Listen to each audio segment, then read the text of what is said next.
Okay, so in this video, I'm going to talk about the pod security. So in the past, one of the videos I showed about the container security.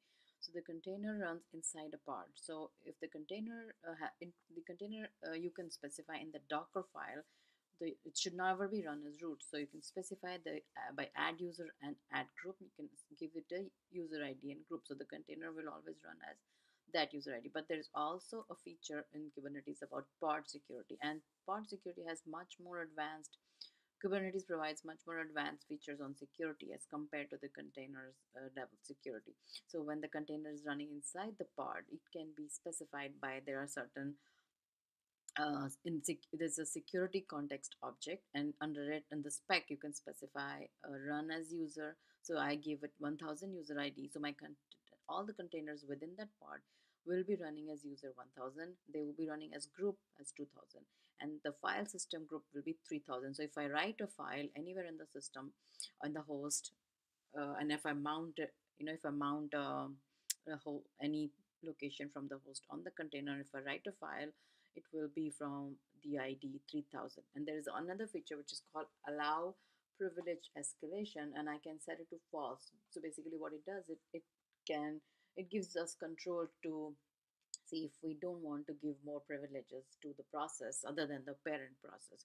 So if I set it to false, then it's another security layer that I'm adding. So uh, so let me show this. I'm going to, so my cluster is ready with the nodes, and I'm going to just grab the YAML from the GitHub. So if you see, and it's available at my GitHub account, what I'm trying to do is I'm adding a run as user, run as group, and the FS group, and I also have the allow privilege escalation. So I'm going to just create a file. So what I'm doing here is I have my containers in the pod will be running with this ID and group ID, and I'm mounting the path from my host. So if it's running on my worker one, anything from temp test on host is just a sample, a directory that gets mounted on the container at slash test on host. So I'm going to go to slash test on host inside the pod, and I'm going to write a file, and I will see the user ID and a group ID and should be what I've specified. It should not be root. So let me apply it.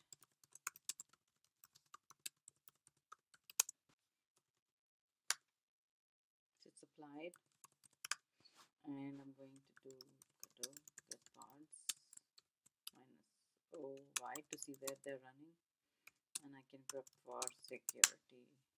So my pod is running. It's running on worker one.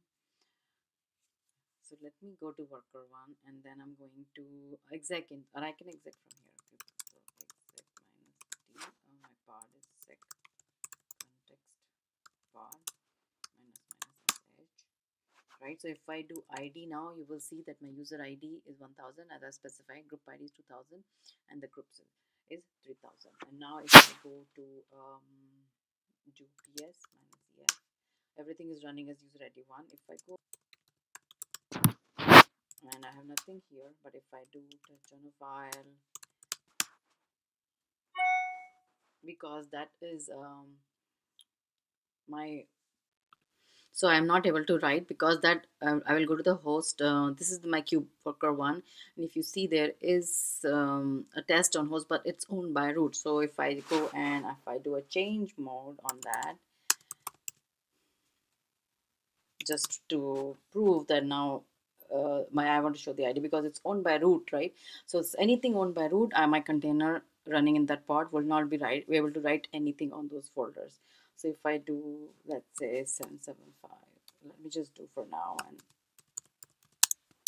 and then now if I go back, and now if I do a touch on test, I will be able to write it, right? But my test will still be 1000 and 2000 IDs, right? And if I go back over here, and if I see my file, my test on host, and I will see there should be a file here, and it will be from the same group, because it's saying easy to user because it's the local file system. So if you see, this is inside the current pod.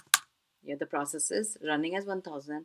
The group is, it's writing to the file system, and this is not 3000. it is 2000 because that's the group Maya container was running as, right? So as I did ID over here, yes, it so that shows that we can control in the pod.